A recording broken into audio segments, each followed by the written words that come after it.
October 1883, Montana Territory. When widowed rancher James Holloway opened his door expecting one mail-order bride, he found Clara Bennett standing there with 5 shivering orphans, clinging to her skirts, children she'd rescued from a burning orphanage just days before. As his 3 motherless sons peered out from behind him and Clara's desperate eyes met his, James whispered the words that would change everything. "Looks like I've got a full house now." But could a man still grieving his wife and a woman carrying the weight of 5 broken children truly build a family from the ashes of their pasts?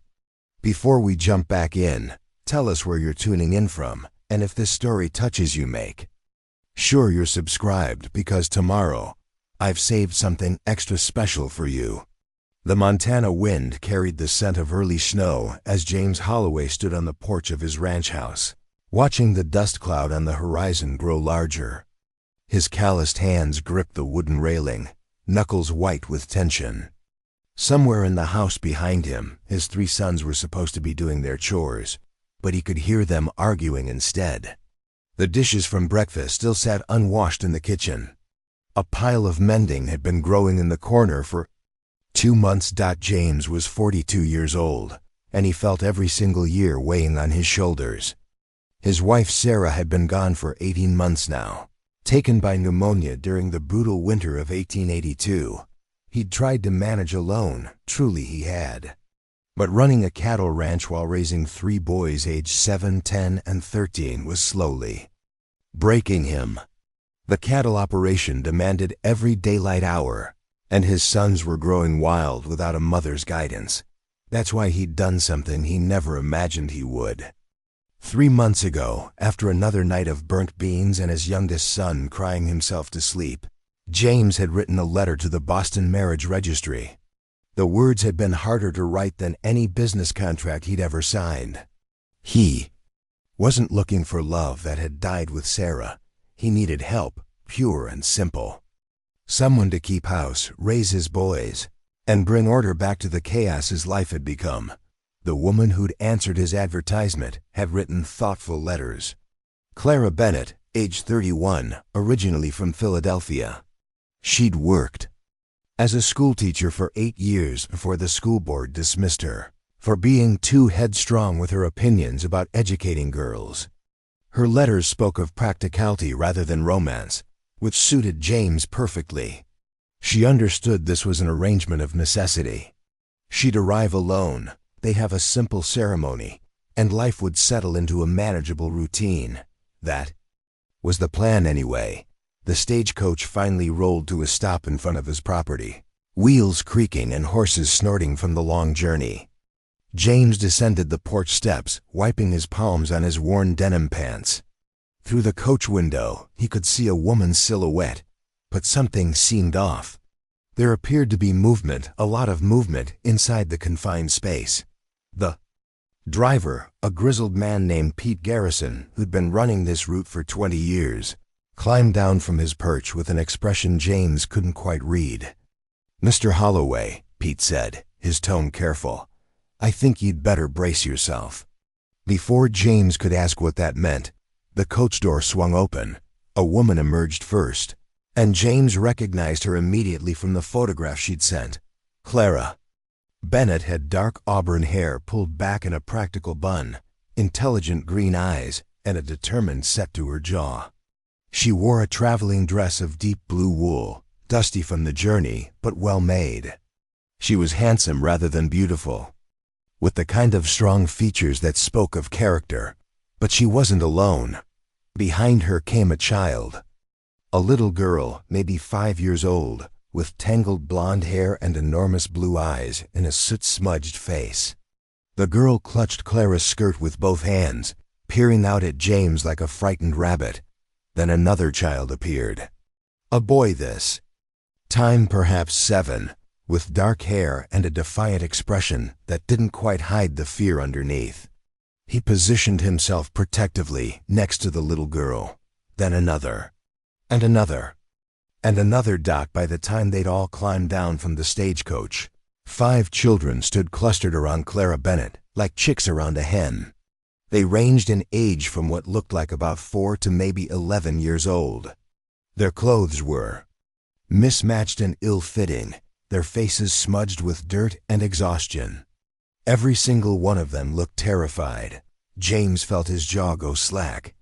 He closed his mouth, opened it again, and found himself completely without words. Behind him, he heard the front door bang open as his 3 sons came tumbling out to investigate the commotion. Their chatter died instantly as they took in the scene. Clara Bennett stood very straight, her chin lifted in what James would come to recognize as her ready-for-battle posture. Her eyes met his directly, unflinching, though he could see her. Hands trembling slightly where they rested on the shoulders of the 2 smallest children. "Mr. Holloway," she said, her voice steadier than he'd expected. "I apologize for the unexpected circumstances." "Ma'am," James finally managed, his voice rough. "I believe we agreed you'd be traveling alone." "We did," Clara acknowledged. "And I fully intended to honor that agreement.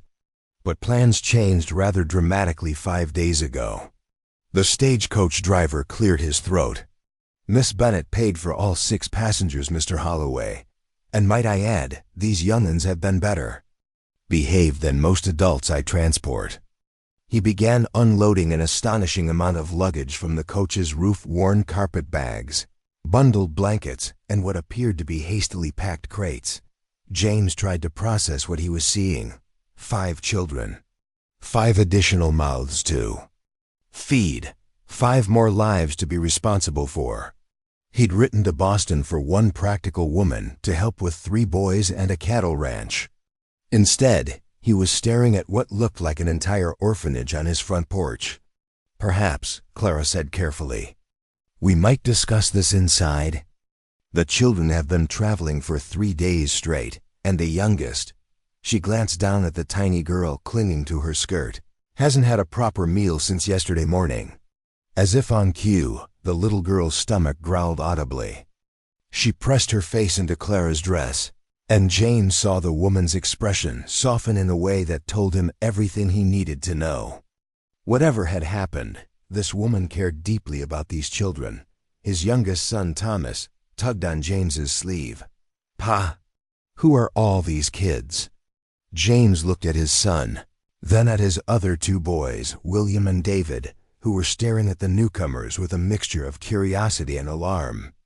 Then he looked back at Clara Bennett, who met his gaze with a combination of hope, desperation, and something that might have been defiance. The smart thing would be to send her back. To put her and all 5 children right back on that stagecoach, and return them to wherever they'd come from. He had a contract, an agreement. This wasn't what he'd signed up for, but James Holloway had not survived 42 years of life, including the loss of his wife and the daily struggles of frontier living without learning to read people. And what he saw in Clara Bennett's eyes wasn't deception or manipulation. It was exhaustion, determination, and the fierce protectiveness of someone who'd made an impossible choice and was prepared to fight for it. Besides, that little girl with the blonde hair looked so much like his Sarah had at that age that it made his chest ache. "Well," James heard himself say, the words coming out before his brain could fully engage, "I suppose you'd all better come inside. Looks like I've got a full house now." Relief flooded Clara's face so powerfully that she swayed slightly. The oldest boy, a gangly kid with serious eyes, reached out to steady her. James realized that this woman had been prepared for him to turn them all away, had been bracing herself for that rejection, and had come anyway. "Thomas," James said to his youngest, "go fetch water from the pump. William, David, help bring in the luggage. And somebody better put coffee on, because I have a feeling this is going to be a long conversation." As his boys scrambled to obey, James watched Clara gently shepherd the 5 children toward his house. They moved as a unit, the older ones helping the younger, all of them staying close to the woman who'd apparently become their guardian. Up close, James could see that their clothes smelled of smoke, and several of the children had healing burns on their hands and arms. Whatever story Clara Bennett had to tell, It clearly involved fire and desperation and split-second decisions that had changed all their lives forever. The children filed into his house, their eyes wide as they took in the interior. James saw it through their perspective, the sturdy log walls, the large stone fireplace, the furniture Sarah had insisted on hauling all the way from St. Louis. It wasn't fancy, but it was solid and warm and more space than they'd probably seen in a long time. Clara was the last to enter. She paused in the doorway, turning back to face James. "I know this isn't what you expected," she said quietly. "I know I should have written ahead, should have given you warning. But there wasn't time, and I couldn't." Her voice caught slightly. "I couldn't leave them behind. They would have been separated, sent to different homes, split up forever. Some of them wouldn't have survived what they would have been sent to." James studied her face, seeing the sleepless nights etched there, the weight of responsibility she'd taken on. "How bad was it?" he asked. "The fire started in the kitchen," Clara said, her voice distant with memory. "The Riverside Home for Foundlings. In Boston. I was there visiting. I'd been volunteering, reading to the children twice a week. When the fire broke out, the matron and most of the staff fled. They just left. 23 children inside, and they ran." Her hands clenched into fists. Some of the older children got out on their own. But these 5, they were trapped on the upper floor. The stairway was burning. I found a ladder, got them out through a window. By the time we were all out, the building was fully engulfed. 8 children didn't make it. James felt something cold settle in his stomach. He'd seen fire before, knew its merciless hunger. The fact that Clara had gone into a burning building, multiple times by the sound of it, spoke of either tremendous courage or tremendous foolishness. Possibly both. "The city wanted to divide them up immediately," Clara continued. "Send them to different institutions across New England. But these children, they'd already lost everything. The fire had taken what little they had. I couldn't let them lose each other too. So I ... She took a deep breath. "I took them. Bought train tickets with the last of my savings, then a stagecoach to Montana. To you, without asking," James pointed out, though his tone was gentler than the words suggested. "Without asking," Clara agreed. "Which makes me either the most presumptuous woman in America or the most desperate. Possibly both." She met his eyes squarely. "I won't blame you if you send us back. I have no right to ask you to take on this burden. But I'm asking anyway, Mr. Holloway. These children need a home, a real home, not another institution. And her voice finally broke slightly. "I need help keeping them safe." From inside the house, James could hear his sons already interacting with the newcomers. Thomas's high voice was asking questions rapid fire, his natural curiosity overcoming any shyness. William, always the practical one, was apparently conducting some kind of inventory of the visitors. And David, his eldest, was speaking in low tones to the older boy who'd steadied Clara earlier. James Holloway stood on the threshold of his own home, facing a decision that would alter the course of his entire life. Behind Clara, through the doorway, he could see the 5 orphaned children clustered together near his fireplace, their faces showing cautious hope, mixed with the expectation of disappointment.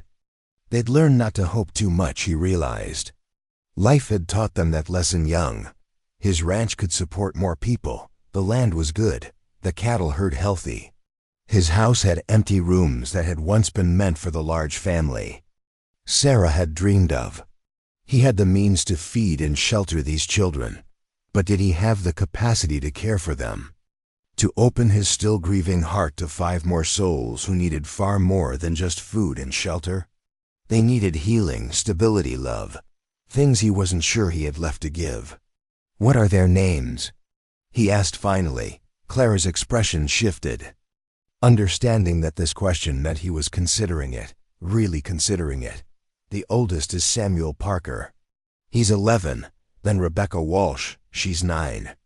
The twins, yes, they're twins though they don't look much alike, are Henry and Margaret. Donovan. They're 8. And the littlest one, the blonde girl, is Lucy Chen. She's 4, maybe 5. The orphanage records weren't always accurate. Chun? James raised an eyebrow. Her mother was Chinese from San Francisco. Her father was Irish. Both died of cholera when Lucy was 2. Clara's voice was matter-of-fact, but her hand moved protectively toward where the little girl had been moments before. The orphanage took her in, but she was not treated well because of her heritage. Samuel looked after her. He's looked after all of them, really. He's more of a parent to these children than any adult at that institution ever was. James processed this information, adding it to his growing understanding of the situation. A Chinese-Irish child in an East Coast orphanage would have faced prejudice and worse. The fact that she'd survived to 4 or 5 years old spoke to the protection that other children had provided. And you? He asked Clara. A schoolteacher turned arsonist building rescuer turned. What exactly? A ghost of a smile crossed Clara's face. I haven't quite figured that out yet myself. But I'm excellent at organizing chaos. I can cook for an army. I have experience teaching children from ages 5 to 15, and I'm not afraid of hard work. I assume a cattle ranch provides plenty of that. You have no idea, James said dryly. Then, before he could talk himself out of it, the children will need to share rooms. Thomas can bunk with William. Samuel can room with David. The girls can take the spare bedroom. It's small, but it has 2 beds, you and I. He paused, suddenly aware of the awkward situation. They'd agreed to marry, but that was before 5 orphans had complicated everything. We'll figure out those arrangements as we go. Clara's eyes widened. I mean you're staying, James said firmly. All of you. At least through the winter. Montana winters aren't kind to travelers, and those children have been through enough. Come spring, we'll see where things stand. But for now, this is home. Understood? For a moment, Clara Bennett looked like she might cry. Then she straightened her shoulders and extended her hand for a businesslike handshake. Understood. Thank you, Mr. Holloway. You won't regret this. James shook her hand, feeling the calluses that matched his own. I might, but I'm doing it anyway. He glanced past her into the house where 8 children were now attempting to coexist in his living room.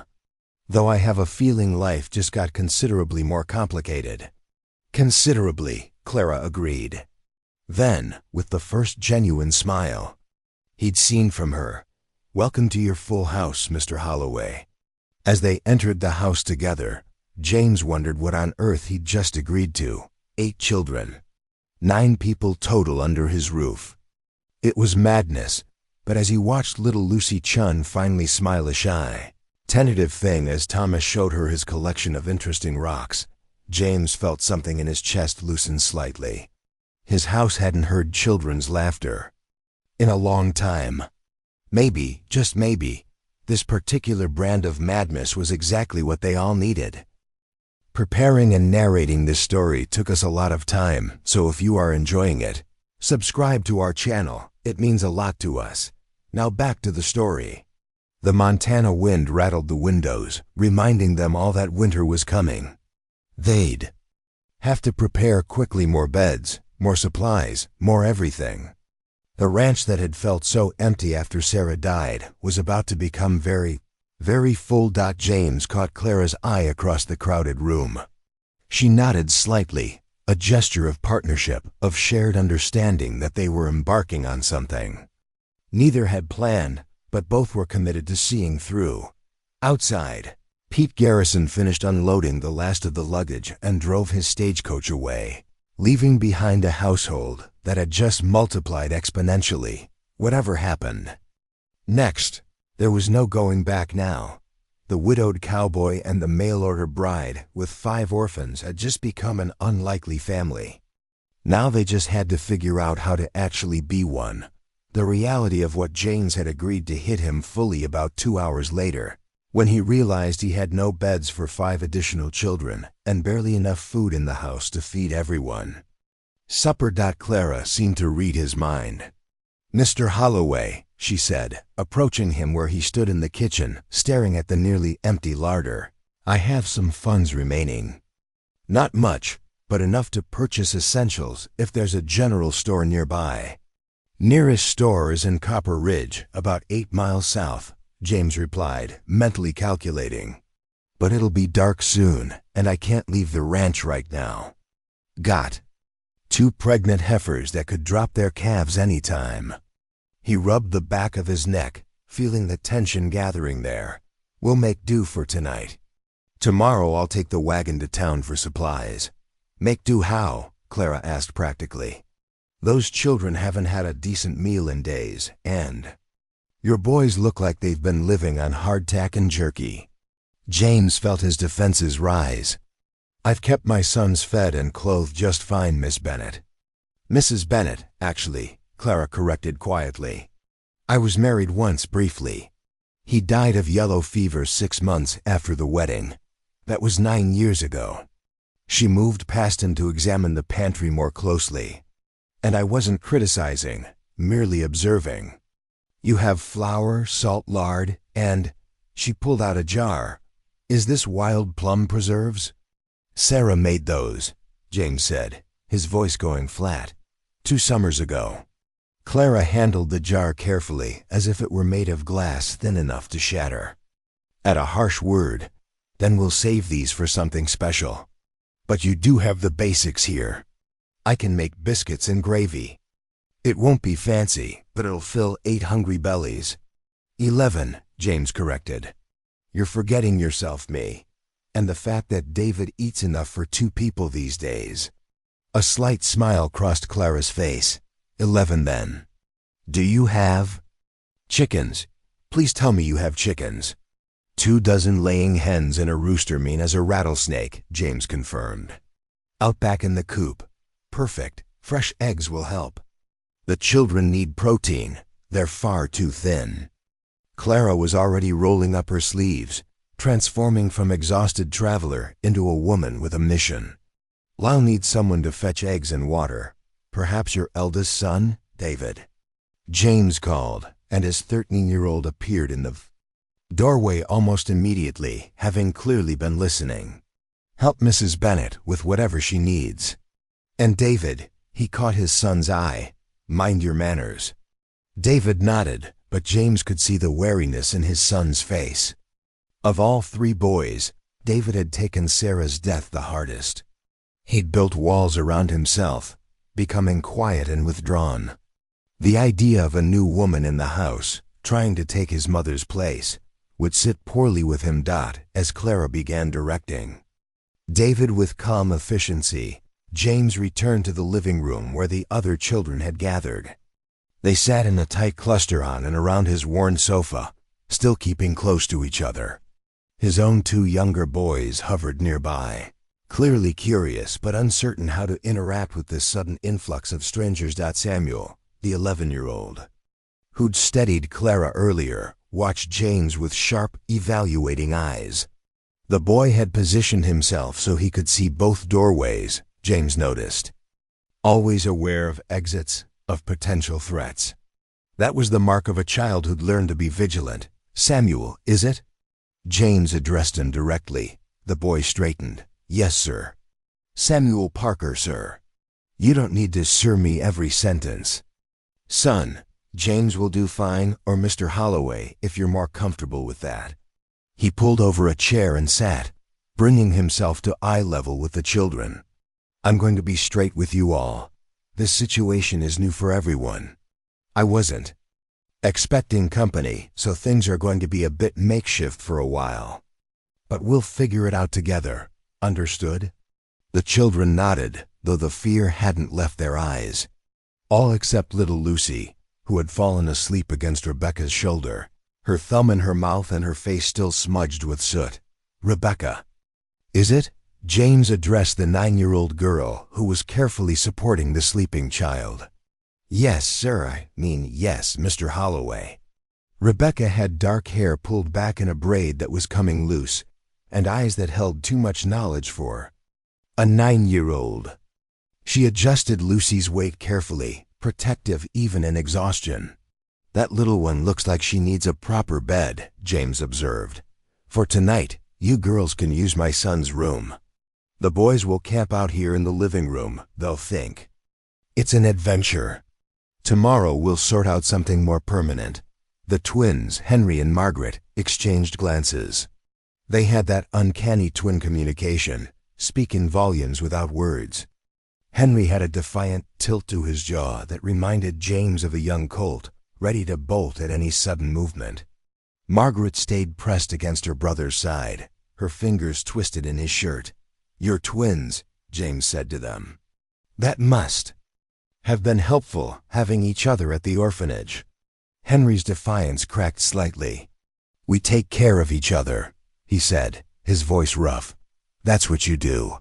"That's exactly what you do," James agreed. "Family takes care of family. That's how it works on a ranch, too. Everyone pulls their weight.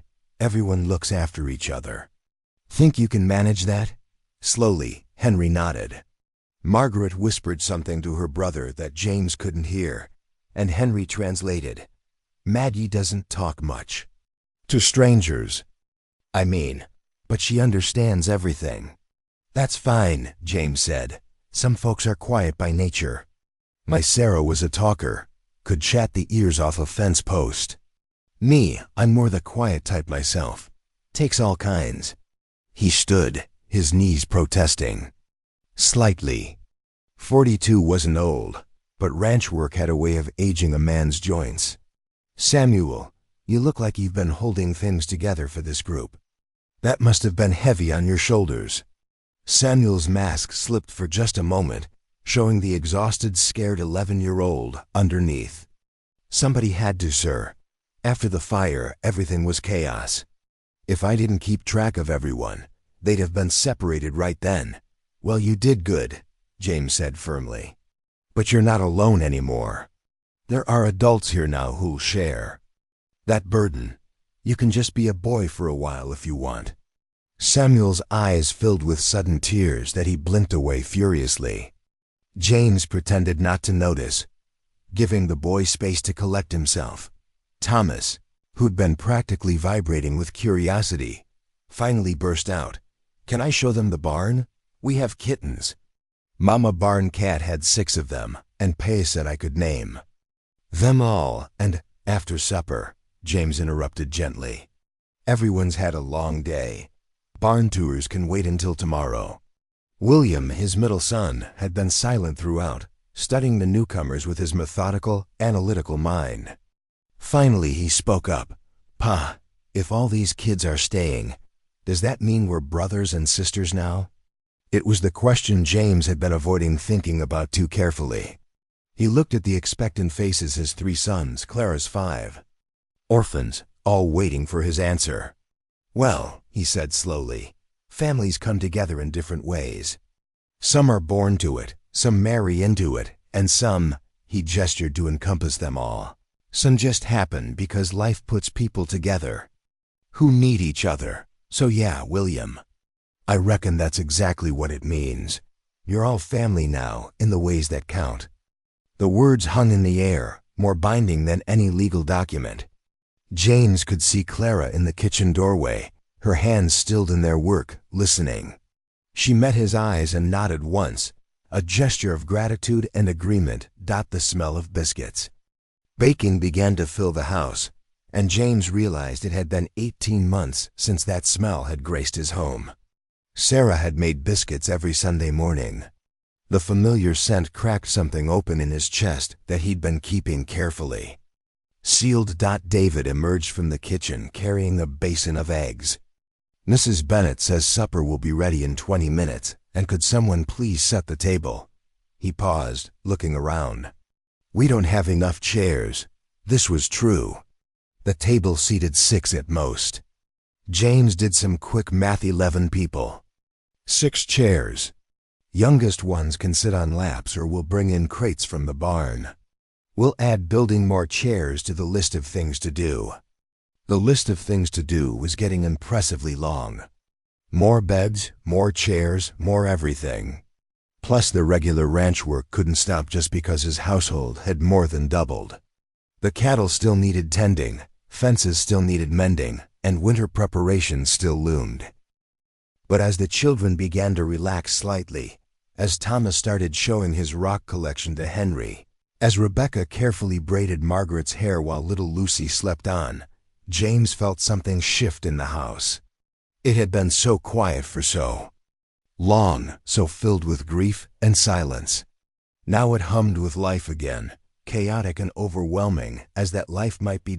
Clara called everyone to supper, and the process of getting 8 children washed up and seated became an exercise in organized chaos. David and Samuel ended up sitting on hay bales James brought in from the barn.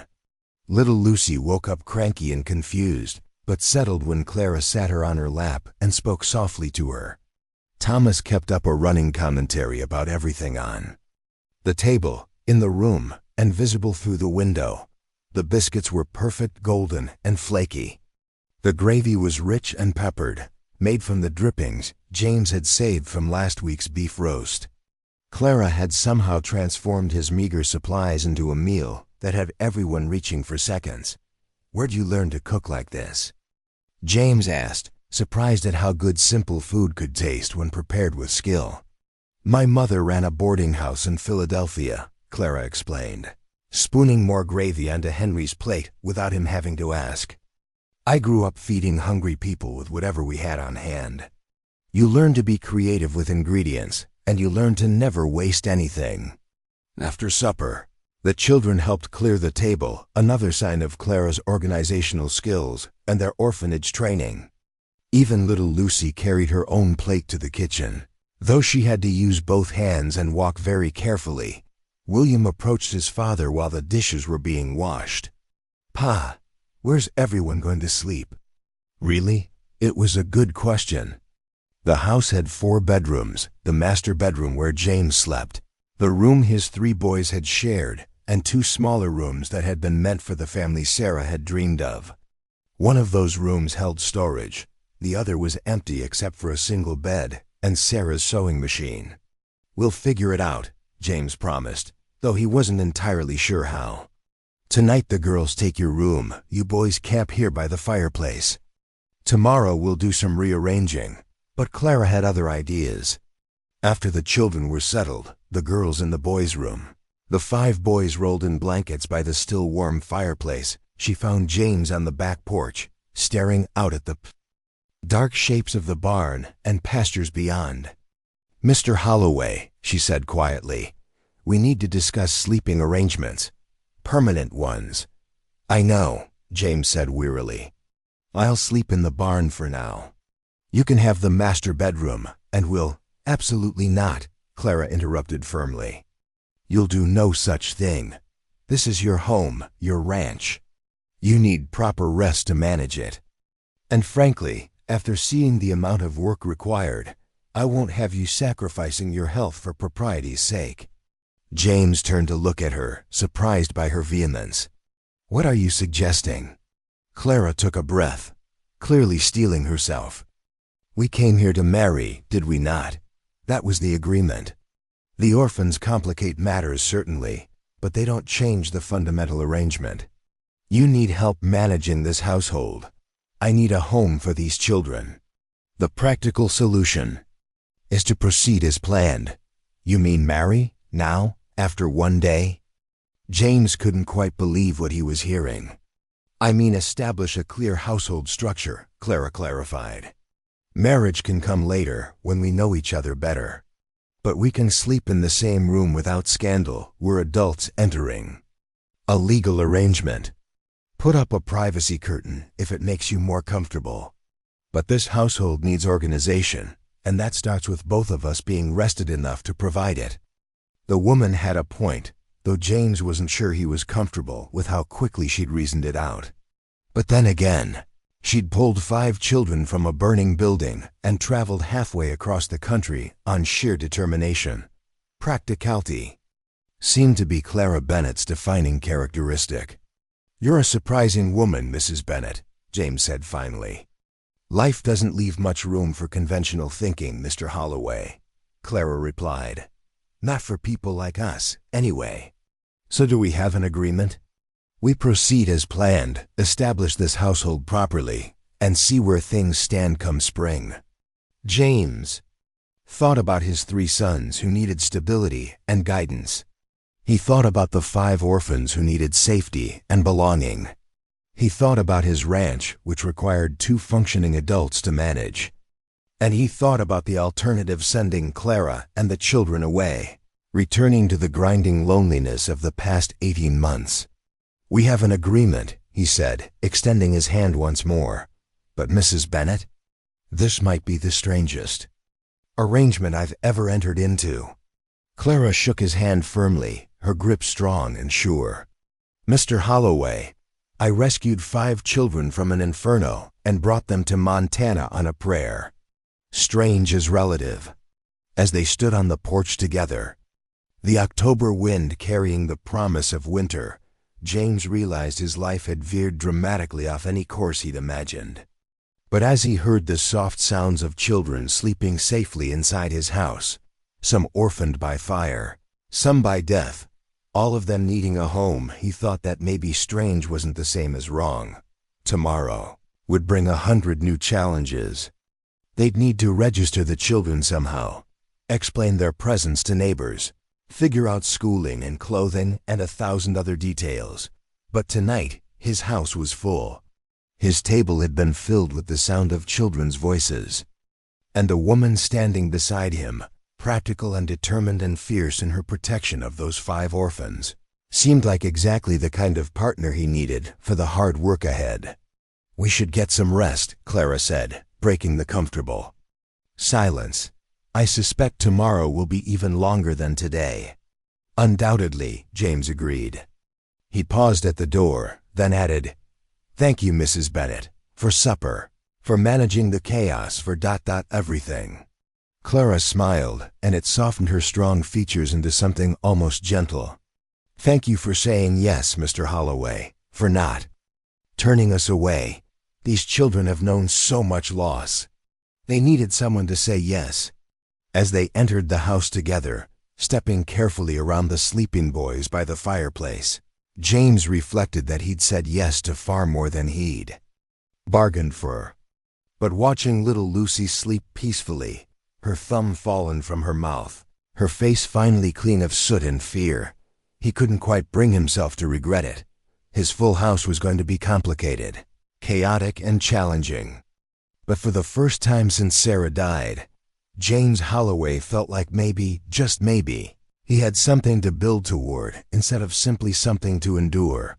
The widowed cowboy and the mail order bride had made their agreement. Now they just had to make it work. James woke before dawn, as he always did, to the unfamiliar sound of children breathing. For a moment, disoriented in the darkness, he'd forgotten about yesterday's arrivals. Then reality crashed back. 5 orphans, 1 determined woman, and a household that had exploded overnight from manageable to overwhelming. Beside him, separated by a hastily hung blanket that created a privacy partition in the master bedroom, Clara was already stirring. James heard the rustle of fabric as she dressed, her movements efficient and quiet. Within minutes, she emerged from behind the curtain, fully clothed, her hair already pinned up in that practical bun. "The children?" she asked softly. "Still asleep," James replied, pulling on his boots. "Won't last long once Thomas wakes up. That boy rises like a rooster and makes about as much noise." Clara's lips twitched into an almost smile. "Then we should start breakfast. They'll wake hungry, and I'd like to have food ready before chaos descends." In the kitchen, they worked in careful coordination, neither quite comfortable with the intimacy of the space, but both too practical to let awkwardness interfere with necessity. Clara mixed pancake batter while James fried bacon, the silence between them companionable rather than tense. "I'll need to go into Copper Ridge today," James said, watching the bacon sizzle. "Supplies, and also need to register the children's presence with the county clerk. Can't have 8 kids just appear without documentation. Will that be a problem?" Clara asked, her hands still in their work. "The lack of proper paperwork, I mean. I have their records from the orphanage, what survived the fire, but it's not much." "Might be," James admitted. "But Montana Territory isn't Boston.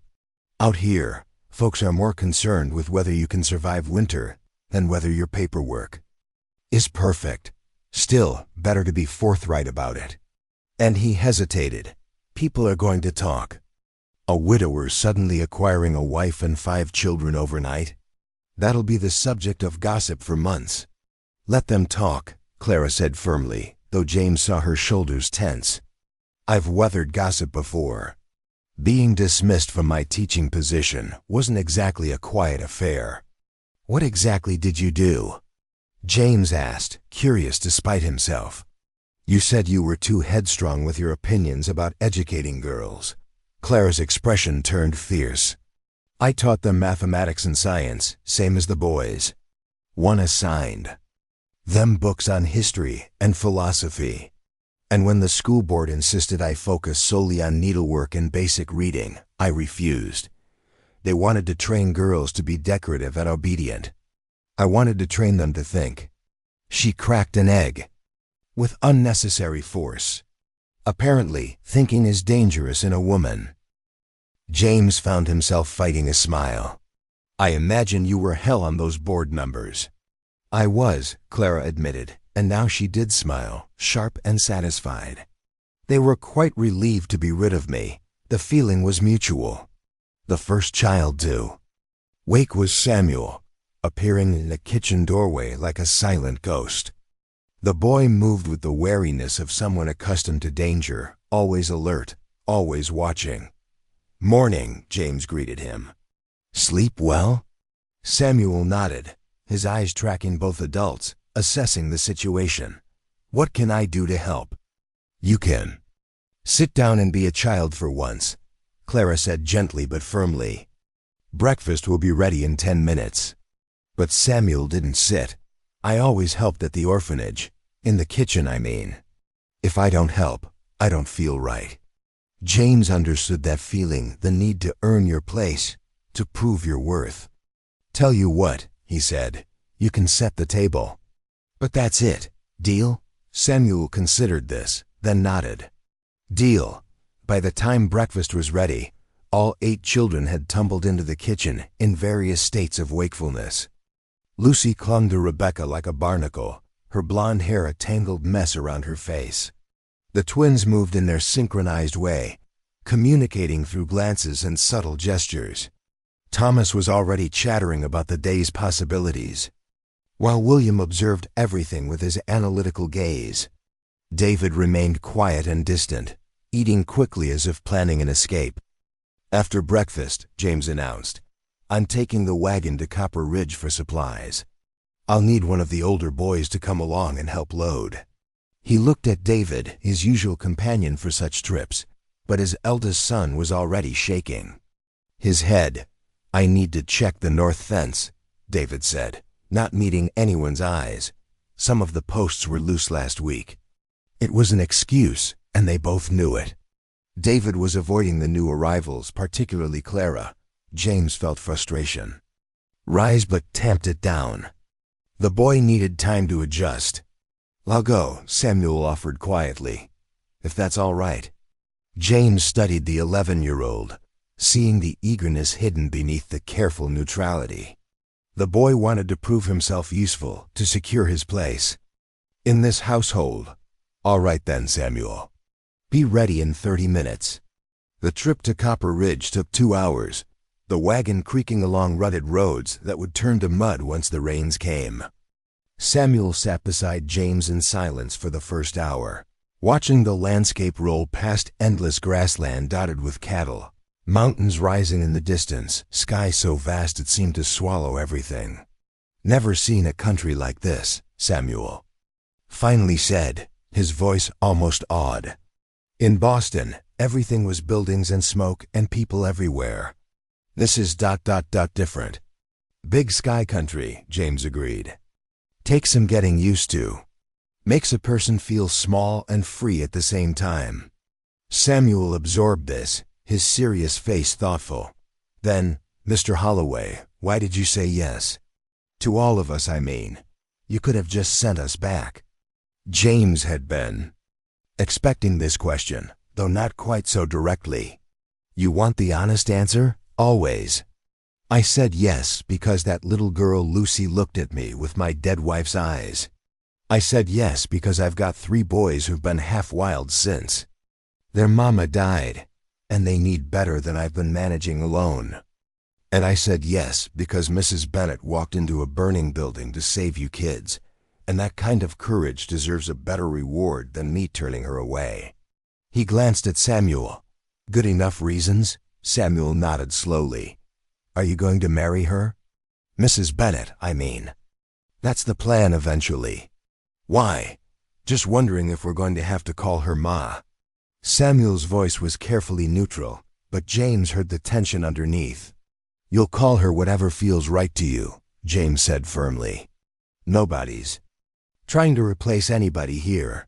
Your real mothers, wherever they are or were, they're still yours. Mrs. Bennett isn't trying to take that away. Samuel's shoulders relaxed slightly. At the orphanage, they wanted us to forget. Sorry, dwelling on the past was unhealthy. But I remember my mother. She had red hair and she sang songs in Irish. I don't want to forget. Then don't, James said. Simply, remembering the people we've lost isn't unhealthy. Forgetting them would be. They rode in comfortable silence after that, until the buildings of Copper Ridge appeared on the horizon. The town wasn't large, a main street with perhaps 20 businesses, scattered houses, a church with a leaning steeple, and enough saloons to keep the cattlemen and miners entertained on Saturday nights. James pulled the wagon up in front of Patterson's General Store, where proprietor Horace Patterson was sweeping the porch. Horace was 65, bald as an egg, and the town's primary source of both goods and gossip. James Holloway, Horace called out, his eyes immediately fixing on Samuel with undisguised curiosity. Didn't expect to see you in town today. And who's this young fellow? Samuel, James said, climbing down from the wagon. He's helping me load supplies. Got quite a list today. I'll bet you do, Horace said, his eyes twinkling with barely suppressed curiosity. Heard tell Pete Garrison that you had some interesting arrivals yesterday. Mail order bride, was it? And something about children. James had known this was coming. In a town the size of Copper Ridge, Pete's stagecoach arrival would have been discussed in every saloon and parlor within hours. Mrs. Bennett arrived yesterday, yes, along with 5 orphans from Boston. Fire at their orphanage, she rescued them. They'll be staying at my ranch. Horace's eyebrows shot up so high they nearly reached where his hairline used to be. 5 orphans? Lord above, James, that's quite an undertaking. Your household just went from 3 to 9 in a single day. 11, actually, Samuel corrected quietly. Mrs. Bennett and Mr. Holloway make 11. 11! Horace looked like Christmas had come early with the amount of gossip this represented. Well, you'll be needing quite a lot of supplies then. Come on in, let's see what we can do. Inside the store, James worked through his list while Horace peppered him with questions disguised as helpful commentary. How old were the children? Where exactly were they from? What were their names? Had James gotten married already, or was that still to come? Was he sure he knew what he was getting into? Samuel stayed close to James, his eyes taking in the abundance of goods stacked on shelves and hanging from rafters. The boy's gaze lingered on a display of peppermint sticks, and James saw the longing quickly suppressed. Samuel, James said, go pick out candy for all the kids, your choice. I don't have money, Samuel said, stiffening. I do. Consider it a welcome gift. Samuel hesitated, clearly torn between desire and pride, then slowly approached the candy display. He selected carefully, counting on his fingers to make sure he had enough for everyone. While Samuel was occupied, Horace leaned in close to James. "Folks are going to have opinions about this, you know. You taking in 5 orphans nobody knows anything about. There'll be talk." "Let them talk," James said, echoing Clara's words from that morning. "Those children need a home. My ranch can provide one. That's all that matters. What about your boys? David especially. He's been having a rough time since Sarah passed. This can't be easy on him." James's jaw tightened. David was indeed struggling, and adding 5 strangers to the household wasn't going to help. But what was the alternative? "We'll manage." "And this Mrs. Bennett, you sure about her?" Woman who'd dragged 5 children halfway across the country on a whim. It wasn't a whim. James interrupted, his voice hardening. "She pulled those kids from a burning building when the adults who were supposed to protect them ran away. She's got more courage in her little finger than most men I know. So yes, Horace, I'm sure about her." Horace raised his hands in surrender. All right. Just wanted to make sure you'd thought it through. Now, let's talk about bedding. You're going to need a lot more of everything." By the time they'd finished, the wagon was loaded with enough supplies to feed an army: flour, sugar, salt, dried beans, bacon, coffee, fabric for making clothes, blankets, lamp oil, and a dozen other necessities. The bill was staggering, eating into James's carefully saved funds at an alarming rate. But there was no choice. Winter was coming, and he now had 8 children to prepare for. Their final stop was the county clerk's office, where a pinched-faced woman named Gertrude Marsh presided over official documents with the fierce protectiveness of a dragon guarding gold. "Mr. Holloway," she said, peering at him over her spectacles, "I heard about your ... acquisitions. You're here to register them, I presume?" 5 children arrived yesterday, James confirmed, placing the scorched orphanage records on her desk. "I'm taking responsibility for them. Need to make it official." Gertrude examined the documents with excruciating slowness, her lips pursed in disapproval. "These records are incomplete. No birth certificates for 3 of them. The dates are uncertain. And you say they came from Boston? Do you have any proof of guardianship? Any legal authorization to transport them across state lines?" "Mrs. Bennett rescued them from a fire," James said, his patience wearing thin. "She didn't stop to gather paperwork while the building was burning. Irregular," Gertrude sniffed. "Highly irregular." "And you intend to keep all 5? To raise them on your ranch?" "That's the plan. Unmarried, are you? Or have you already wed?" "This Mrs. Bennett? Not yet, but we will be. Soon." "I see." Gertrude's tone suggested she saw quite a lot, none of it good. "Mr. Holloway, I must advise you that the territorial authorities may have questions about this arrangement. 5 unaccompanied minors appearing without proper documentation. They're not unaccompanied." James interrupted, his voice steel. "They're with me. And unless you're telling me Montana Territory has a law against providing homes for orphan children, I suggest you process these records and let us be on our way." Gertrude's mouth pinched even tighter, but she began filling out forms with sharp, angry strokes of her pen. "You'll need to check back in 30 days to confirm their status. And Mr. Holloway, I'll be watching this situation closely. If there's any hint of impropriety—" "There won't be," James said flatly. "Those children will be fed, clothed, educated, and cared for. That's not improper, Mrs. Marsh. That's basic human decency." Outside, Samuel was waiting with the wagon, his young face troubled. "That lady didn't like us much." "That lady doesn't like much of anything," James replied, climbing up to the driver's seat. "But she processed the paperwork, and that's what matters. You're officially registered as residents of Montana Territory now. All of you. Does that mean we can stay?" "Really?" "Stay?" Samuel's voice cracked slightly on the question. "It means you're home," James said firmly. "For as long as you need to be." The ride back to the ranch was quieter, both of them lost in thought. Samuel seemed to be processing the reality of his new situation, while James worried about the reception they'd face from the community. Gertrude Marsh would talk, and her talk would spread.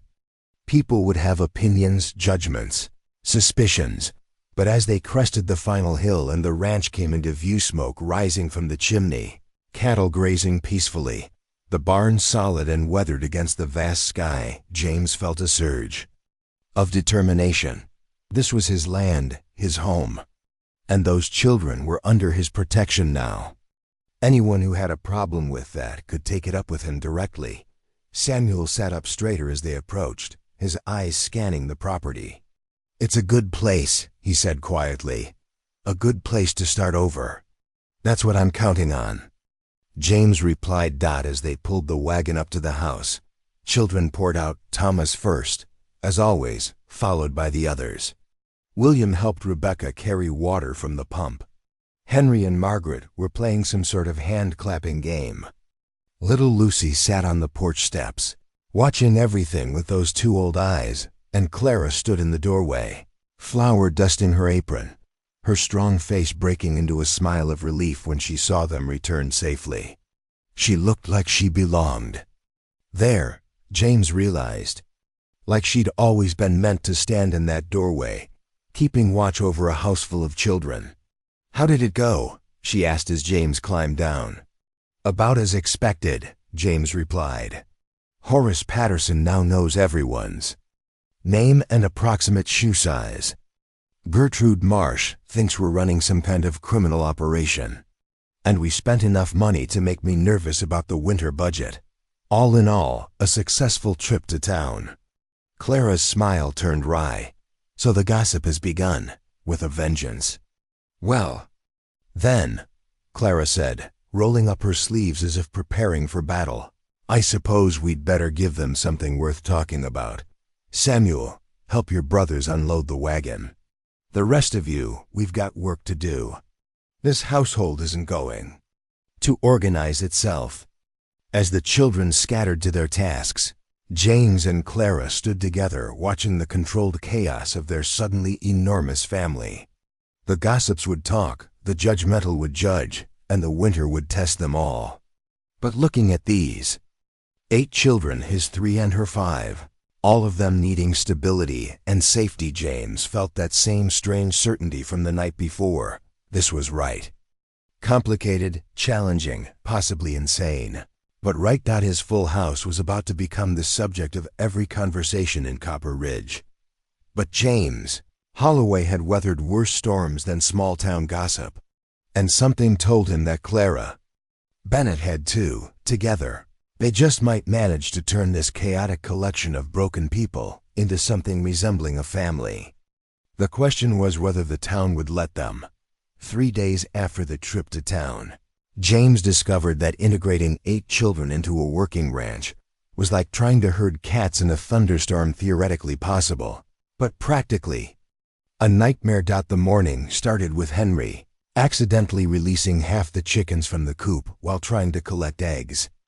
The birds scattered across the property in a feathered explosion of chaos, sending all 8 children on a chase that trampled Clara's herb garden and spooked 2 horses. By the time they'd recaptured the last hen, everyone was covered in mud, feathers, and indignation. "It wasn't my fault," Henry insisted for the 5th time, his face red with frustration. "The latch was broken." "The latch wasn't broken until you yanked on it," David shot back, his tone sharp. "Maybe if you people actually knew how to work a ranch." "David," James warned, but his son was already stomping off toward the barn, shoulders rigid with anger. Clara caught James's eye across the chaos, her expression strained. "They barely slept in 3 days, the work of managing 11 people proving far more demanding than either had anticipated." The privacy curtain in their shared bedroom had become a symbol of the careful distance they maintained. 2 strangers trying to build something functional while dancing around the intimacy forced by circumstance. "I'll talk to him," James said. Following his eldest son, he found David in the barn, aggressively mucking out stalls with more force than necessary. The boy's face was closed off, that wall he'd built around himself since Sarah's death now reinforced. "With brick and mortar. Want to tell me what that was about?" James asked, leaning against a support beam. "Nothing," David muttered, not looking up. "Didn't sound like nothing. Sounded like you were taking your anger out on a kid who made an honest mistake." David's shovel hit the ground with a clang. "An honest mistake? Pa, everything's a disaster. Those kids don't know anything about ranch work. They're always underfoot, always breaking things, always." His voice cracked. "This isn't our home anymore. It's theirs." There it was, the real issue finally surfacing. James moved closer, keeping his voice gentle.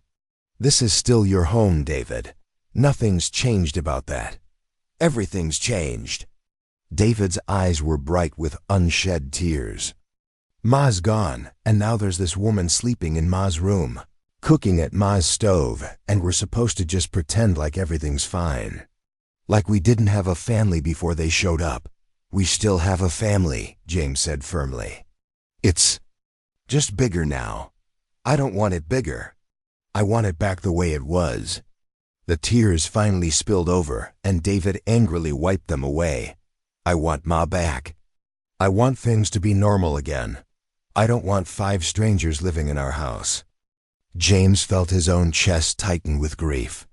He'd been so focused on survival, on practicality, that he hadn't fully considered how this would hit David. The boy had lost his mother and now, in his mind, was losing his father too, to responsibility, to these new children, to Clara. "Come here," James said, and pulled his son into a hug despite David's initial resistance. "I miss her too, every single day. And you're right, nothing's normal anymore.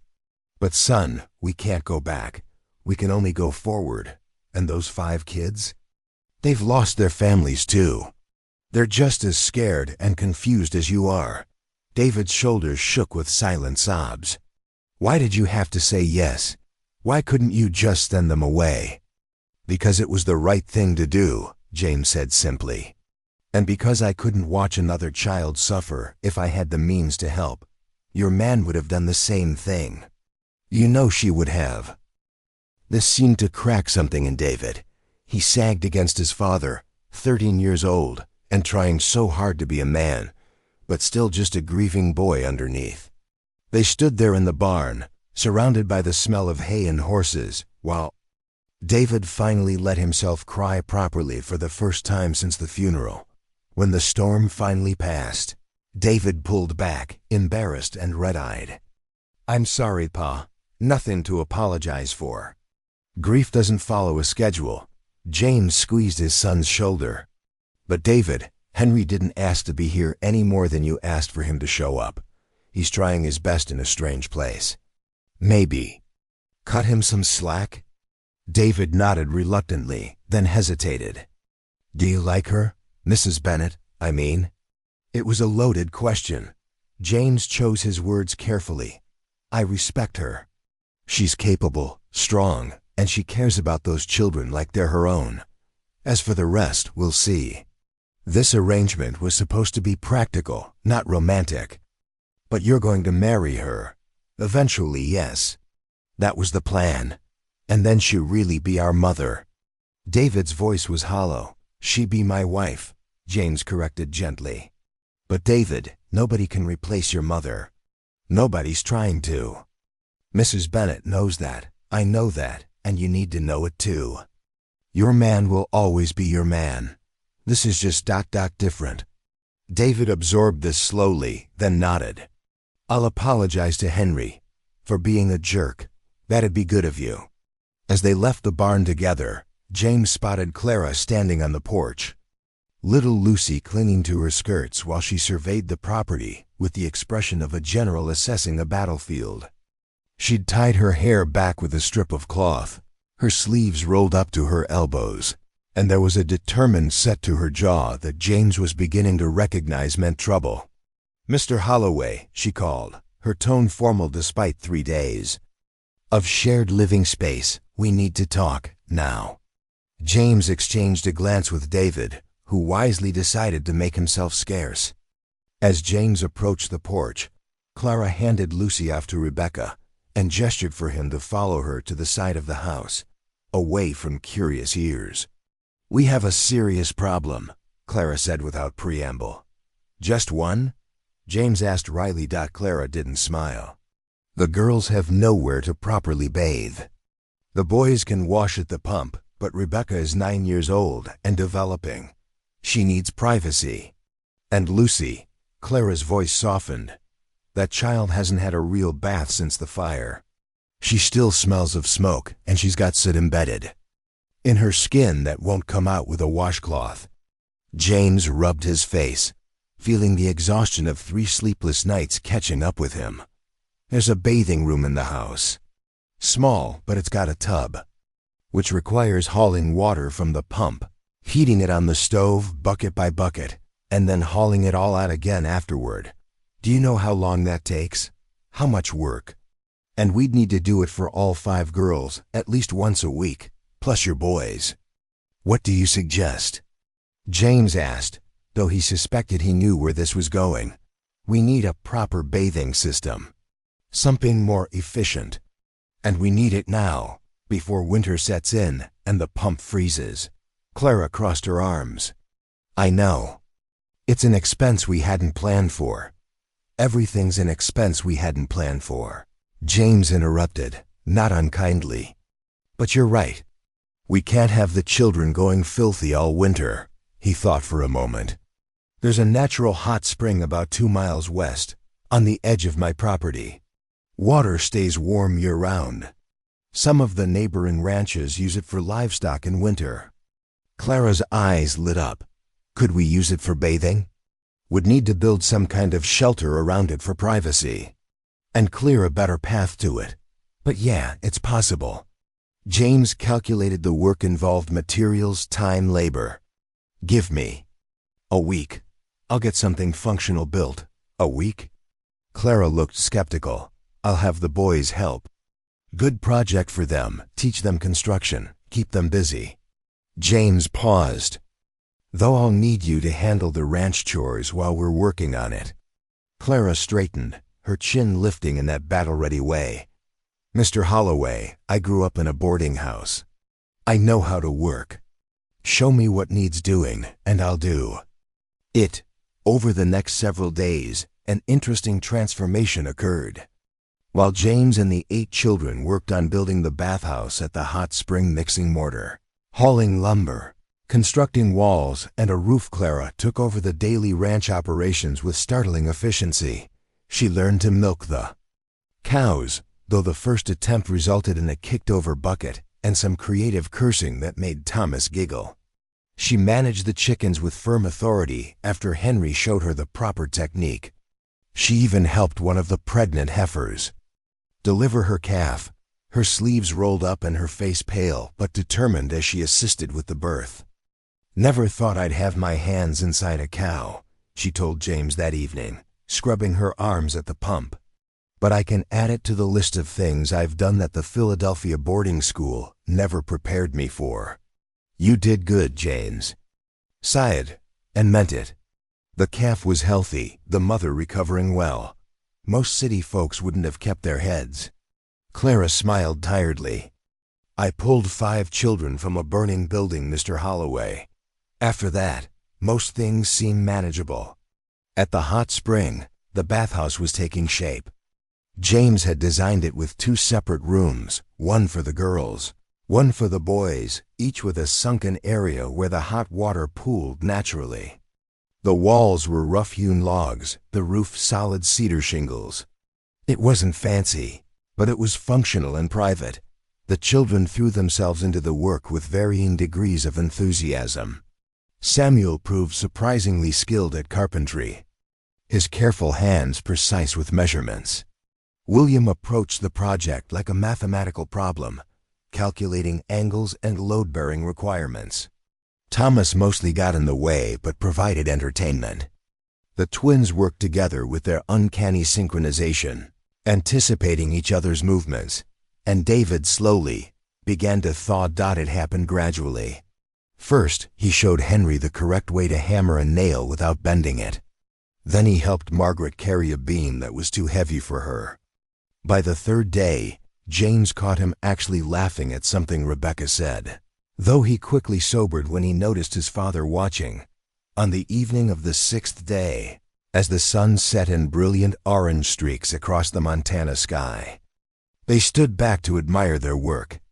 The bathhouse was complete, sturdy, private, and situated perfectly over the hot spring. Steam rose from the open doorways, inviting and warm. "Can we try it?" Lucy asked, her small voice excited. It was the first time James had heard her sound anything other than frightened or subdued. "That's why we built it," Clara said, smiling. "Girls first. Rebecca, help me get towels and soap from the house." That night, the sound of children's laughter echoed from the bathhouse as the girls took turns in the hot water, washing away weeks of accumulated fear and grime. Clara supervised, but when she emerged later, her own hair wet and her face relaxed, James realized she'd taken the opportunity to bathe as well.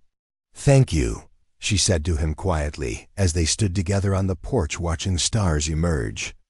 "I know building that took time away from other work. But those children, they needed this. Not just the cleanliness, but the care it represents. Someone is building something just for their comfort." "We all needed it," James admitted. "Gave the kids something to work toward together. Made them a team instead of two separate groups." "I noticed David and Henry working together today," Clara observed. "That's progress." "Small steps," James agreed. "But steps forward at least." Clara turned to face him, her expression serious in the lamplight spilling from the house.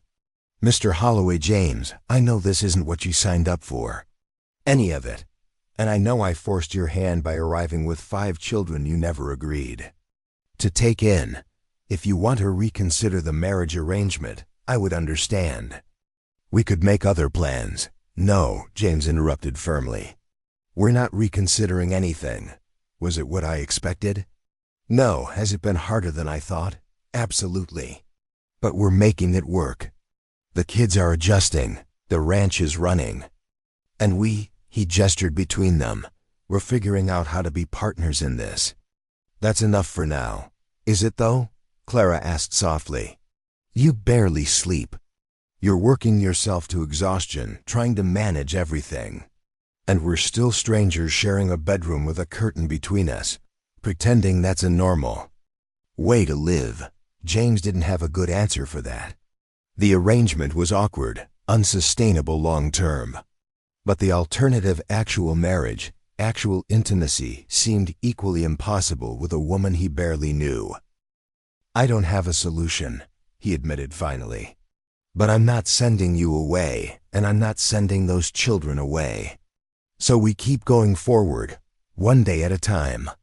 Clara studied his face, then nodded slowly.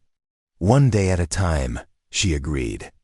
"Though, James, at some point we're going to have to address the fact that this household can't function long-term on 3 hours of sleep and sheer stubbornness." "Probably not," James conceded. "But it's holding together for now." From inside the house came the sound of Samuel reading aloud to the younger children, a story from one of the books Clara had brought from Boston. The sound was peaceful, domestic, normal in a way James's house hadn't been since Sarah died. Clara heard it too, her expression softening. "They're good children," she said. "Scared and damaged and rough around the edges, but good underneath. They deserve a real home, a real family." "Then that's what we'll give them," James said. Somehow, later that night, as James lay on his side of the privacy curtain, listening to Clara's quiet breathing on the other side, he wondered how long they could sustain this impossible balance. 2 strangers trying to parent 8 children, run a ranch, and maintain propriety in a situation that defied every social convention. But as David crept past their doorway checking on his brothers one last time before sleep, the way he'd started doing since the orphans arrived, James felt that same stubborn certainty. They'd make it work. They had to, because turning back wasn't an option anymore. For any of them, the first snow came in mid-November, 2 weeks earlier than expected. James woke to an eerie silence, the kind that only fresh snow creates, and knew immediately that trouble was coming. He slipped out of bed quietly, careful not to disturb Clara behind the privacy curtain, and looked out the window. 3 inches had fallen overnight, and the sky promised more, much more. The cattle would need to be moved to lower pasture immediately, the barn reinforced, supplies checked. Winter had arrived early, and they were dangerously unprepared. "How bad is it?" Clara's voice came from behind the curtain. She was already dressing, moving with the quick efficiency he'd come to expect from her. "Bad enough. I need to ride out. Immediately, move the herd before the real storm hits. Could be gone all day, maybe longer if the weather turns worse." Clara emerged, her face already set in that determined expression that meant she was preparing for battle. "What do you need?" "From us? Keep the children inside. Check all the firewood stores. We'll burn through it fast if this keeps up. Make sure the chickens are secured in the coop, and the horses have extra feed in the barn. If the wind picks up, move everyone to the center rooms away from the windows. James." Clara's voice stopped him as he reached for his heavy coat. "Be careful. I've heard stories about men getting lost in Montana blizzards, freezing to death 50 feet from their own barns." Something in her tone, genuine worry beneath the practical concern, made James pause. "I'll be careful," he promised. "And Clara?" "If I'm not back by nightfall, you'll be back," she interrupted firmly. "You have 8 children depending on you. That's enough motivation to survive anything." James managed a tired smile. 9. You keep forgetting to count yourself." He was halfway to the door when Lucy appeared, her small face worried. "Mr. James, is the snow bad?" James crouched down to her level. This tiny girl with Sarah's eyes who'd somehow worked her way into his heart in just 2 weeks. "It's just snow, little one. Nothing to worry about." "At the orphanage when it snowed, sometimes the heat didn't work," Lucy said quietly. "And we got very cold." James felt his chest tighten. "That won't happen here. We have plenty of firewood, and Mrs. Bennett knows how to keep everyone warm. You trust her, don't you?" Lucy nodded solemnly. "She saved us from the fire." "Then trust her now. I'll be back before you know it." He stood, meeting Clara's eyes over Lucy's head. The unspoken communication between them had grown stronger these past weeks. Entire conversations held in glances. By the time James reached the north pasture, the snow was falling steadily. He found David already there, having ridden out ahead. Without being asked, his son sat astride his horse, surveying the herd with the practiced eye of someone raised on a ranch. "Figured you'd need help," David said simply. Pride swelled in James's chest. "Glad to have it. Let's get them moving." Working together, they began herding the cattle south toward the protected valley where they'd winter. It was brutal work. The cattle were reluctant to move. The snow was already making visibility difficult, and the temperature was dropping fast. But father and son worked in synchronized rhythm, each anticipating the other's movements. "Pa," David called during a brief lull, "what happens if we can't feed everyone through winter?" With 11 people now, that's a lot of mouths. It was a fear James had been wrestling with since Clara's arrival. The ranch was profitable, but it operated on slim margins. Adding 8 people to the household had strained those margins to breaking point. "We'll manage," he said, with more confidence. Then he felt, "We always do. But what if we can't?" James looked at his son, seeing not just worry, but the weight of responsibility David had taken on. "Then we'll figure something out, together. That's what families do." Back at the ranch house, Clara was discovering that keeping 8 children occupied during a snowstorm was its own kind of challenge. Thomas wanted to go outside and play. William worried obsessively about whether they had enough supplies. Samuel had retreated into himself, staring out the window with that haunted expression. That meant he was remembering the fire. The twins bickered constantly in their wordless way. Rebecca tried to help but seemed overwhelmed. And Lucy clung to Clara's skirts, refusing to be more than arm's length away. "All right, everyone," Clara announced, her teacher's voice cutting through the chaos. "We're going to make this productive. Samuel, Rebecca, you're in charge of inventory. Go through every cupboard and closet. Write down what we have. William, you calculate how long our supplies will last with careful rationing. Henry and Margaret, you're with me in the kitchen. We're making bread and soup, enough for several days. Thomas, you can help Lucy sort through the mending basket. Find anything that needs repair before winter really sets in." "That's boring," Thomas protested. "That's survival," Clara corrected firmly. "On a ranch, boring work is the work that keeps you alive. Now move." The authority in her voice brooked no argument. The children scattered to their tasks, and Clara allowed herself one moment of private terror. She'd kept house before, managed a boarding house kitchen, taught in a school. But she'd never been responsible for keeping 8 children alive through a Montana winter. The weight of it pressed down on her shoulders like the snow accumulating outside. Mrs. Bennet, Rebecca, appeared at her elbow, her young face worried. "We're running low on preserved vegetables, and the dried meat stores aren't as full as they should be." Clara's stomach dropped, but she kept her face calm. "We'll make do with what we have. Write down exactly what we've got. We'll plan meals around it." As the day wore on and James didn't return, Clara's worry grew. She kept glancing out the window, searching for any sign of movement through the increasingly heavy snow. The wind had picked up, howling around the corners of the house. The temperature inside was dropping, despite the roaring fire. "He'll be fine," Samuel said quietly, appearing beside her at the window. "He knows this land." Clara glanced at the boy, surprised. "You're worried too?" "Always," Samuel admitted. "I'm always worried something will go wrong. That we'll lose this place too, like we lost everything else." His voice was matter-of-fact, but Clara heard the fear underneath. She put a hand on his thin shoulder. "Samuel, look at me." When he did, she spoke with absolute conviction. "James Holloway is one of the most capable men I've ever met. He survived losing his wife, raising 3 boys alone, and running this ranch through multiple winters. He's not going to let a little snow stop him."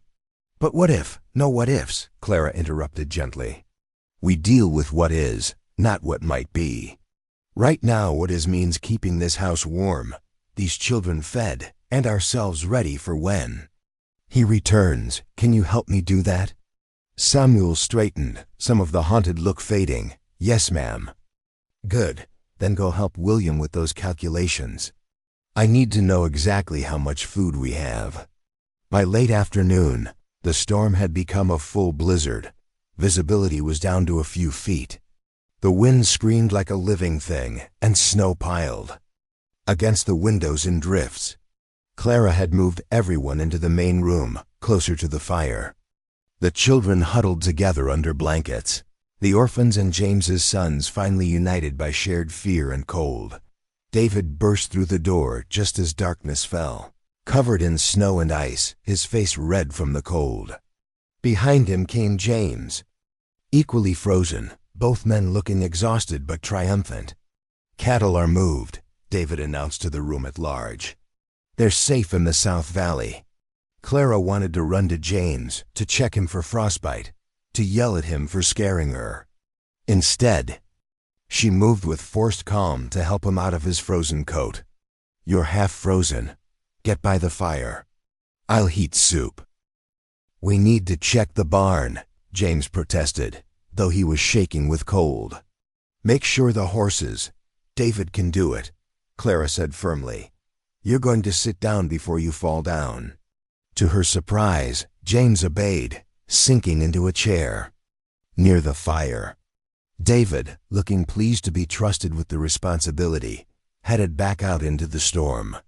Clara brought James hot coffee and soup, her hands trembling slightly as she handed them over. "Thank you," James said quietly, his eyes meeting hers, "for holding things together here." "Thank you for coming back," Clara replied, just as quietly. The children were worried. Just the children? Clara felt heat rise to her face that had nothing to do with the fire. "All of us," she admitted, that night as the blizzard raged outside. And the children slept in a pile of blankets near the fire, all 8 of them choosing to stay together rather than retreat to separate rooms. James and Clara sat in the kitchen, finally alone. "We're in trouble," James said bluntly. "I did the calculations. With 11 people, our food stores won't last until spring. Not if this winter is as harsh as it's shaping up to be." Clara's worst fears confirmed, but she kept her voice steady. "What are our options? Hunt more, though game will be scarce in deep winter. Ration carefully, we're already doing that. Trade with neighbors, but they'll be in the same situation. Or," he hesitated, "or what? Or we send some of the children away. To other families, temporarily, just until spring." "No." Clara's voice was flat and absolute. "We don't separate them. That's non-negotiable." "Clara, be reasonable." "I am being reasonable," she interrupted, her eyes fierce. "Those children were torn from everything they knew. They lost their home, their safety, each other is all they have left. We are not splitting them up. I don't care what we have to do, but that's not an option." James studied her face, seeing the iron will beneath the practical exterior. "Then we're going to be very hungry by February." "Then we'll be hungry together," Clara said simply. "As a family." The word hung between them, family. It was the first time either of them had used it so definitively, acknowledging what they'd been building these past weeks. "You're a stubborn woman, Clara Bennett," James said, but there was admiration in his tone. "Yes, I am, and you're a stubborn man, James Holloway. Which is probably the only reason this arrangement has worked at all." A crash from the main room sent them both rushing in, to find that one of the windows had cracked from the pressure of ice and wind. Frigid air poured through, and the children were scrambling away from the blast. "Everyone back," James ordered, already moving. "Clara, get blankets. David, Samuel, help me board this up." They worked frantically, nailing boards across the broken window while wind and snow blasted through. The children held blankets as shields, their small faces determined. Even little Lucy helped, clutching a corner of fabric with both hands. When they finally got it sealed, everyone was shaking with cold and adrenaline. Clara quickly herded the children back to the fire, checking each one for frostbite or injury. Thomas was crying. Margaret was silent but shaking. Rebecca had a small cut on her hand from flying glass. "Is everyone all right?" Clara asked, her voice cutting through the panic. "I think so," Rebecca said, holding a cloth to her bleeding hand. "Just scared." "Being scared is smart," Clara said, cleaning and bandaging the cut with practiced efficiency. "Fear keeps us alert. But we're all safe, and that's what matters." "What if another window breaks?" Henry asked, voicing what they were all thinking. "Then we fix that one too," James said firmly. "This house has stood for 15 years. It's not giving up tonight, and neither are we." As the night deepened and the storm continued to rage, the 11 occupants of the ranch house huddled together for warmth and comfort. The children eventually fell asleep in their blanket nest, exhausted by fear and cold. Clara and James took turns keeping watch, feeding the fire, checking for new damage. Around midnight, during Clara's watch, Lucy woke crying from a nightmare. Before Clara could reach her, James was already there, scooping the little girl up and holding her close. "She, little one," he murmured. "You're safe, just a bad dream." "The fire," Lucy sobbed against his shoulder. I dreamed the fire came back. There's no fire here, James said softly. Just snow and cold, and we're keeping that outside where it belongs. Clara watched from across the room, her heart doing something complicated in her chest. This gruff rancher who'd been so wounded by loss, who'd agreed to a practical marriage arrangement with no expectation of affection, he was holding a frightened orphan with such tenderness that Clara had to look away, blinking back sudden tears. When Lucy finally fell back asleep, James carefully settled her back with the other children, then joined Clara by the kitchen table. "You're good with her," Clara said quietly. "She reminds me of Sarah," James admitted. "Not just the looks, but the way she watches everything, taking it all in. My wife was like that, quiet, but always noticing." It was the most James had said about his late wife since Clara's arrival. She held very still, afraid to break the moment. "She would have liked you," James continued, staring into his coffee. "Sarah, she would have appreciated how you jumped into this chaos without hesitation, how you fought for those kids."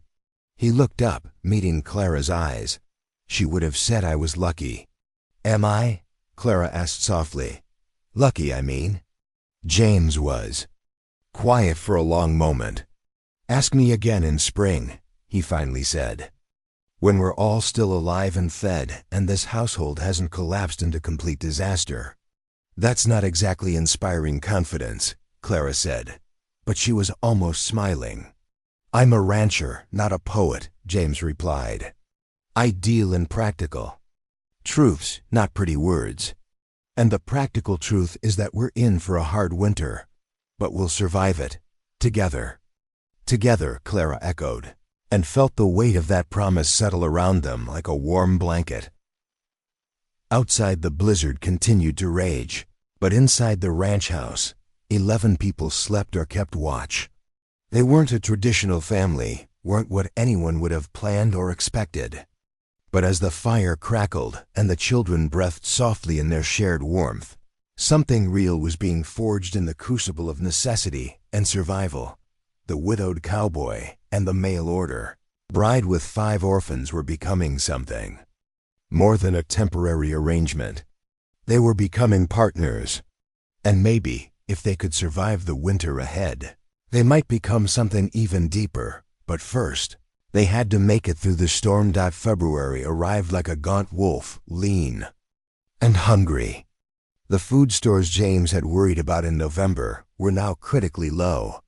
Clara had become a master of stretching meals, watering down soup until it was barely more than broth, cutting bread into thinner and thinner slices, making stews from bones that had already been boiled twice. The children never complained, but James saw how their clothes hung looser, how their faces had become sharper. Lucy's eyes seemed even larger in her thinning face. Samuel moved slower, conserving energy. Even Thomas had stopped his constant chatter, as if talking required calories he couldn't spare. On a bitter morning when frost coated the inside of the windows, a rider appeared on the horizon. James recognized him immediately, Howard Chun, a neighboring rancher from 15 miles south. Howard was Chinese, one of the few who'd managed to establish himself, despite the prejudice that made life harder for anyone who looked different in Montana territory. "Holloway," Howard greeted him, his breath clouding in the frozen air. "Heard you took in some orphans. One of them is Chinese?" James felt his protective instincts flare. "Lucy, she's 4, maybe 5. Her mother was Chinese, father was Irish." "What about it?" Howard's weathered face softened.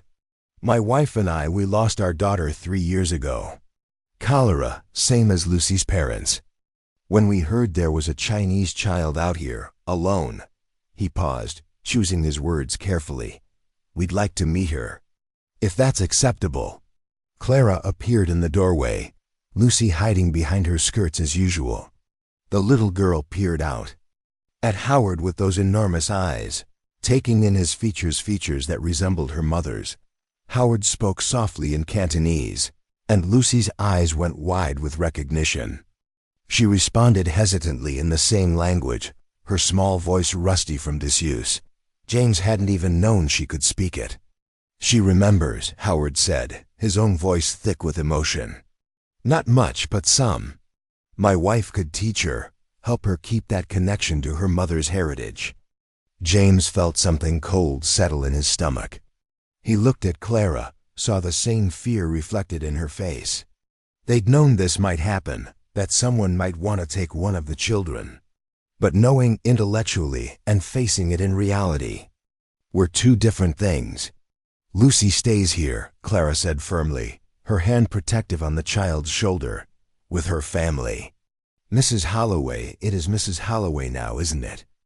Howard had clearly heard the gossip. "I'm not trying to take her away. I'm offering to help. My wife and I, we have resources. Food, warm clothes. We could foster Lucy through the winter, teach her about her mother's culture, give her things you can't provide right now." "We provide everything she needs," James said, his voice hard. "Do you?" Howard's gaze was direct but not unkind. "Holloway, everyone knows you're struggling. 11 people on a ranch that barely supported 4. I'm not judging, you did a good thing taking them all in, but pride won't feed a child.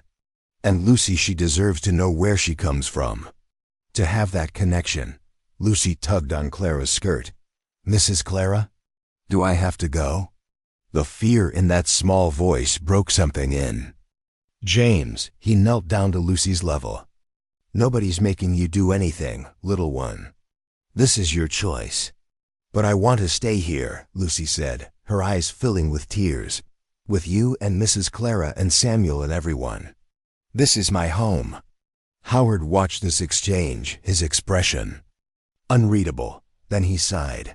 "Keep her then. I won't force it. But Holloway, my offer stands. Not just for Lucy, for all of you. If you need food, supplies, anything to get through winter. We help each other out here. That's how we survive." After Howard left, James stood on the porch staring at the tracks his horse left in the snow. Clara joined him, wrapping a shawl tighter against the cold. "He was right," James said quietly, "about the pride. About not being able to feed everyone. We've made it this far." "Barely," James interrupted. "And it's going to get worse before it gets better. March is still weeks away." He turned to face her. "Clara, what are we doing?" "I'm watching children starve because I was too stubborn to admit I couldn't handle this." "You're not alone in this," Clara said fiercely. "We're handling it together. And those children, they're not starving, James. They're thin, yes, but they're alive. They're safe, they're loved. That's more than they had before." "Is it enough?" "It has to be." That night, James called a family meeting, all 11 of them gathered in the main room. The children sensed something serious and sat quietly, even. "Thomas, I want to be honest with you all," James began. "Food is scarce. It's going to be a hard few weeks until spring arrives and hunting improves. We're all going to be hungry. But," he looked at each child in turn, "we're going to get through it together. Nobody is being sent away. Nobody is being given up. We're a family, and families stick together through hard times." "Even if we're hungry?" Henry asked, his voice small. "Even if we're hungry," James confirmed. "Though I'll do everything I can to make sure it doesn't come to that." Samuel stood up, his thin shoulders squared. "I can trap small game rabbit squirrels. I learned at the orphanage, before the fire. There was a groundskeeper who taught. Me.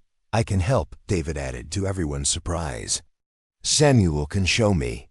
One by one, the children volunteered. Rebecca knew which plants were edible even in winter. William could calculate the most efficient rationing system. Margaret had a gift for finding birds' nests with eggs. Even little Lucy offered to help sort through the preserved vegetables to find anything they'd missed. Clara caught James's eye, and he saw tears glistening there. These children who'd lost everything were fighting to keep their new family together.